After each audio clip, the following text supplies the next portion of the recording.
everyone, it's time for us to go and take a look at the Apple Watch Ultra 3 and compare it against the Apple Watch Ultra 1 and see how these particular Apple Watches compare in 2025. Now, the Apple Watch Ultra 3 has just came out, so it's kind of the latest and greatest. The Ultra 1, I think, is still a very, very good Apple Watch as well. So let's go and see how they compare. If you want to pick up either one of these particular watches though, links will be down in the description below. You can get that from there, and you can help support the channel at the exact same time. Now, starting off with the outside of both these particular watches. Number one, with the Apple Watch Ultra 1, this one came out a couple of years ago, and on the front side of this particular watch, you're basically going to be able to go through and get a 49mm titanium case on this particular watch. So it's a very, very good looking watch. I think it feels very good. And once again, if you're in the market and you're trying to go through and pick up a device, you're definitely going to be able to get a really good feeling and a really good performing type of device from that type of watch for the most part. So that is kind of an advantage if you're able to go through and pick up a device, because you are getting a really good type of experience for that type of watch. 2000 nits of peak brightness, LTPO OLED display. It is a very good panel. So from my personal opinion, if you're able to go through and pick up a watch, you're definitely going to be able to go through and pick up a really nice one from something like an Apple Watch Ultra 1. The Apple Watch Ultra 3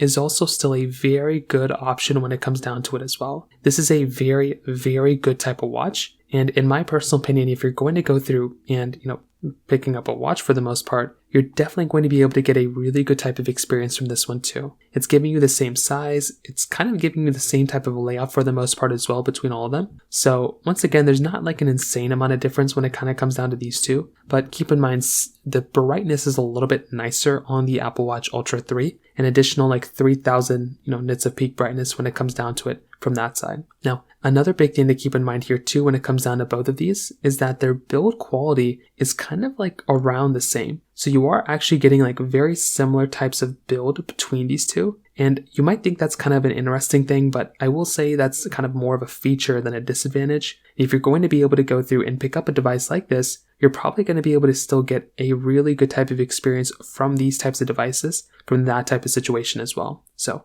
in my personal opinion, you're still able to kind of maintain and get a really good type of build. The features inside, there are some slight differences. So number one, you are basically going to be able to go through and basically get hypertension notifications inside the Apple Watch Ultra 3. The Apple Watch Ultra 1 doesn't have that.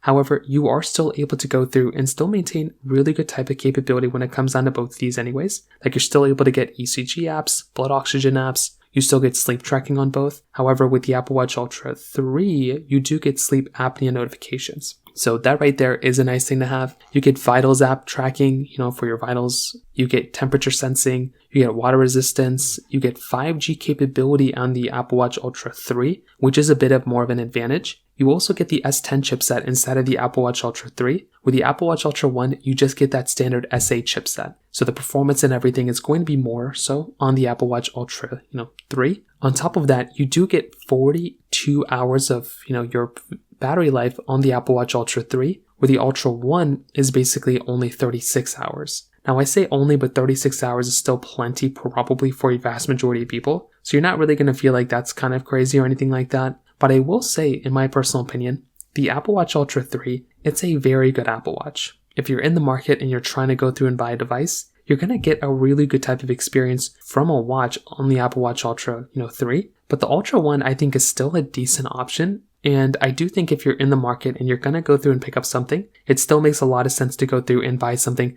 like an Apple Watch Ultra, 1, if you don't currently already own a watch like that. So in terms of that kind of covers it up there. If you have any other thoughts or questions, please let me know in the comment section below. Hit the like button, that will mean so much, but definitely hit that subscribe button. More importantly than everything else, I love every single one of you guys. Hopefully I'll catch you guys in the next video. Peace out till then.